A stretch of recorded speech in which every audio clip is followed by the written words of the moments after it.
প্রিয় দর্শক, আসসালামু আলাইকুম। দর্শক, আপনাদের প্রীতি ও শুভেচ্ছা জানিয়ে শুরু করছি নতুন একটি ভিডিও। তো দর্শক, আজকে আমরা এক মেয়ের জীবনের গল্প তুলে ধরব, যার নাম হচ্ছে সোহানা। সোহানা খুবই ছিমছামভাবে থাকতে পছন্দ করে।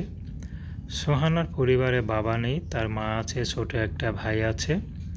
তো সোহানার বিয়ে হয়নি, কারণ তার বাবা নেই, তো ইনকাম করার তেমন লোক নেই। মা যা ইনকাম করে তাতে দিয়ে কোনো মতে সংসার চলে। তো তাদের কোনো আত্মীয়স্বজনও নেই যে আর্থিকভাবে তাদেরকে সহযোগিতা করবে। তো যারা আসে তারা কোনো খোঁজ খবর নেয় না। তো সোহানার জীবনে খুব কষ্ট, যে যার কারণে সোহানা কখনো প্রেম ভালোবাসা করেনি। তো এখন একজন ভালো মানুষ পাবে, বিয়ে শাদী করবে, সেই ব্যবস্থা কেউ করে দিতে পারতাছে না। তাই সোহানা বাধ্য হয়ে এখন ইউটিউবে এসেছে। তো সোহানা চাচ্ছে ভালো একজন মানুষ, সে যেমনই হোক, যদি বিবাহিত হয় সমস্যা নেই। সোহানা তাকে বিয়ে শাদী করতে রাজি আছে। সোহানার কোনো পছন্দ নেই।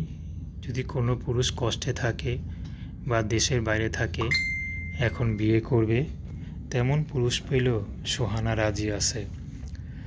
তো দর্শক, প্রেম ভালোবাসা, সাহায্য সহযোগিতা, বিয়ে শাদী করা একান্ত আপনাদের ব্যক্তিগত ব্যাপার। আসুন আমরা ৫ ওয়াক্ত নামাজ পড়ি, সর্বদা দেশের সেবা করি। আসসালামু আলাইকুম।